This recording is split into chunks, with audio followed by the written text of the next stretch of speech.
So what are the 7 skills you need to master to become a top real estate agent? I get this question asked so many times from new realtors. However, experienced realtors ask me this as well. So in this video, you're going to learn the 7 skills you need to master to become a top real estate agent so that you can make more sales, take more listings, and earn more money. Hello, my name is John Toublaris. I'm an award-winning author, international speaker, and a real estate sales and mindset coach here in Toronto, Canada with eXp Realty, helping agents like yourself to increase your sales. Before I go ahead and share with you the 7 skills you need to master to become a top real estate agent, I would appreciate if you can hit the like button, subscribe to my channel, and ring the notification bell so you can receive more valuable videos to help you with your real estate business. So point number 1, the number 1 thing that you need to master is your mindset. What's in between your 2 ears? You know, there's a great quote that says, your mindset's like a parachute. Its best use is when it's open. And also what's in the way of an open mind is usually what's already in it. So make sure that you work on your mindset every single day. What can you do? Read inspirational books, listen to inspirational audios, go out there and work on your body, move your body, go to the gym. That way, when you're moving your body, you feel good about yourself, you strengthen your mindset as well. You know, the other thing in this real estate business that I've noticed over the last 17 years, that there's a lot of realtors that are missing out and not mastering the emotions. Mastering your emotions, keeping your emotions in between the line is very, very important. You know, for example, let's say one day you go to put an offer and it doesn't work. The next day you found out that your client bought from someone else. Your emotion goes from going up that you're working with a client and it goes right back down. Well, this is going out of the lines, you're not keeping the emotion between the line. I know it's pretty hurtful when that happens. However, you need to master your mindset and master your emotions within when anything does happen. And you cannot make it mean anything, because if you make things mean in the real estate business, you'll be having a roller coaster ride of a career. So therefore, just take it what's so, and then you've got to move on. That's why it's so important to physically work out, keep your mindset sharp, read inspirational books, hang out with great people, positive people, and that way you have a strong mindset. Have your vision board, read out your goals, be connected, share your goals with the people that care for you and are rooting for you. And that's how you have a strong mindset, so you can keep your emotions between the lines and that you can have a successful and prosperous real estate career. Point number 2, scripts and dialogues. Mastering knowing what to say is an amazing skill that can help you book more appointments, take more listings, and earn more money. You know, I wrote the program, The Language of Sales, specifically for newer real estate agents, and then it became so popular that experienced agents, perhaps like yourself, are actually taking part of this. Now, the Language of Sales program is a 12-week audio program teaching you exactly what to say in every sales situation. For example, what do you say to the buyer? What do you say to the seller? How do you present? How do you pre-qualify? What do you say to a for sale by owner, to my friends in the States, to expired listings or canceled listings? What do you say when you're door knocking or just listed, just sold? So this program has been a huge hit. It's called the Language of Sales program. You can reach out to me if you have any questions about that. I'll share with you a little bit more. So knowing what to say is really important because it increases your confidence. It boosts your self-esteem because then once you know what to say in these different sales situations, you can actually go out there and talk to so many people because you know what to say when they're actually responding to you. You know exactly what to say in these sales situations. For example, if you're going on a buyer presentation or a seller presentation.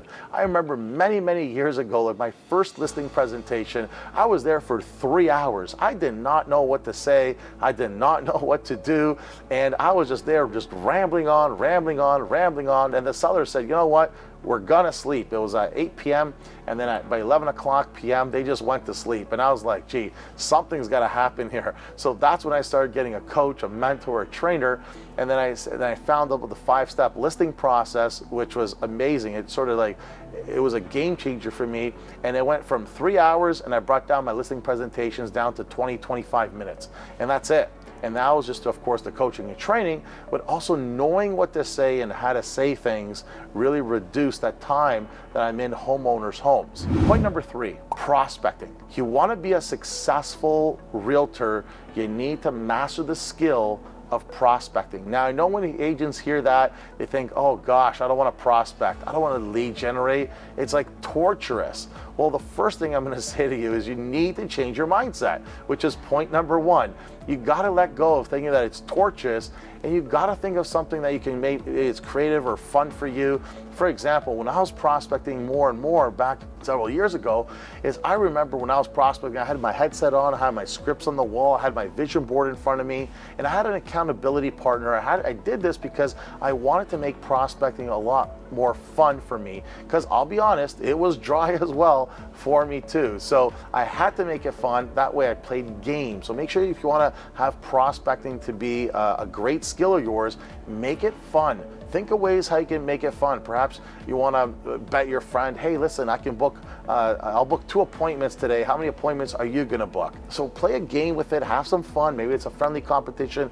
Maybe you want to put some money on the line, whatever that works for you. But mastering the skill of prospecting will help you build an enormous empire, because the people that I've coached that are selling 30, 40, 50, 60, 70 homes a year, they're out there prospecting, lead generating. Now, the other thing I'm going to mention is here as a tip is you want to connect the goals that you have with the prospecting that you do. So you want to marry these two together so it's very, very strong for you. So that way the prospecting that you do is worthwhile and really, really meaningful. Point number 4 is you need to master pre-qualifying your prospects. This is so important when pre-qualifying your prospects, because you'll be generating tons of leads. But if you just don't know how to pre-qualify, you'll be working out there with you'll be running out there with any buyer, any seller, and just not knowing whether they're a really serious candidate. Here are my 2 tips on pre-qualifying prospects. You want to find out 2 things, so you want to write this down. Number 1, you want to find out their timing.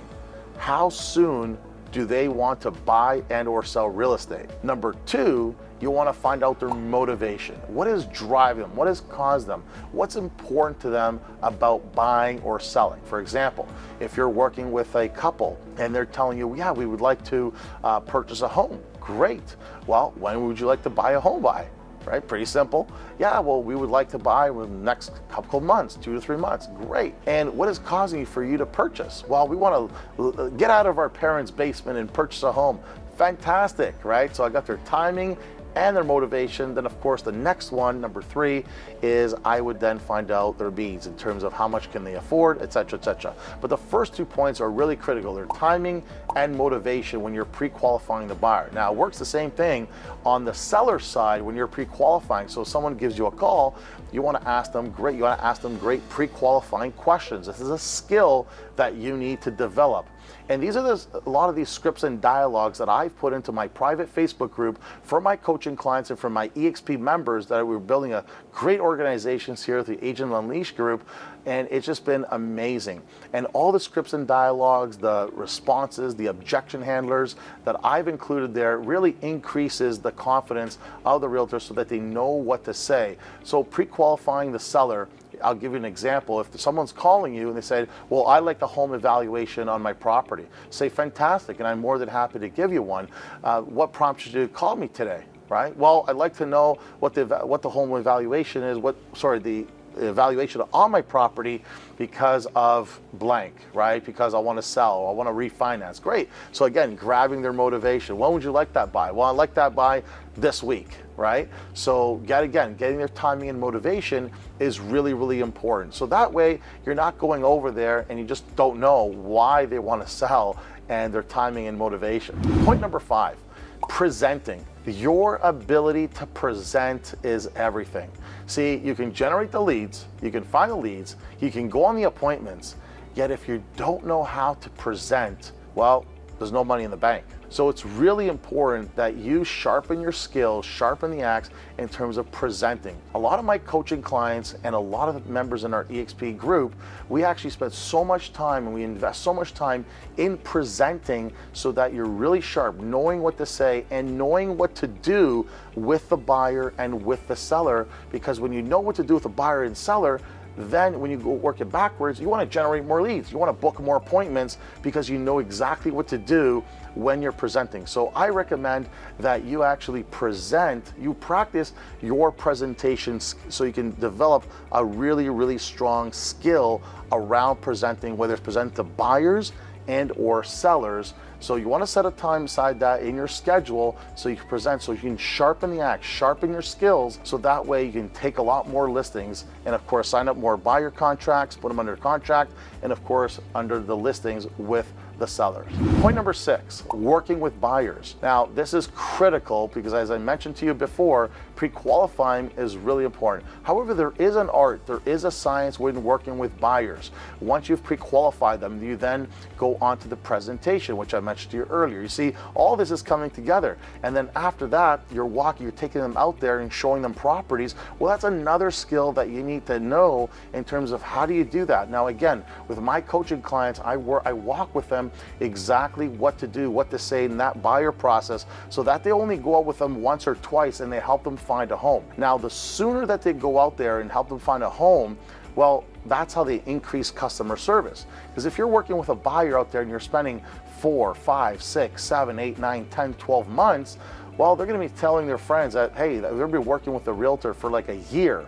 Well, how's that for service, right? So when you have a refined process on what to do and what to say to really help these people, your customer service skills will go much, much higher. And then that way you can help these people find a home and you'll be generating a lot of referrals. So there is a system, there is a science and art with, working with buyers. So make sure you sharpen your skill around that. Point number 7 is following up. Oh, following up. Don't we love it, right? Now, a lot of my clients, and actually just people and realtors in general, ask me, well, John, if I follow up too much, I feel like I'm bothering them. I feel like they're going to be, thinking like I'm a old salesman, used salesman, that, I just want them to commission. I said, no. The thing with follow-up is you're following up with people that are actually interested in buying and or selling real estate. That from pre-qualifying. You see, I'm not going to call someone over and over and over again if they've told me they're going to be looking to buy or sell real estate in the next 3 to 5 years. However, I am going to follow up with someone who's going to be looking to buy and or sell real estate in the next 30, 60, 90 days. Because if I don't do that, then someone else will. And here's the other point about this, is that motivated prospects, so motivated buyers and sellers, are looking for motivated realtors. How motivated are you? Are you motivated to help them? Or will you allow your mindset, your drunk monkey, to get in the way and actually impact on how you follow up and how you can have and not have success with that? So when you do follow up, you'll have success because 80% of appointments come through following up. If you enjoyed this video and you'd like to learn more, please click on the videos here to your right. Again, my name is John Toublaris, your real estate sales and mindset coach at eXp Realty here in Toronto, Canada. Thank you for watching, and I'll see you soon.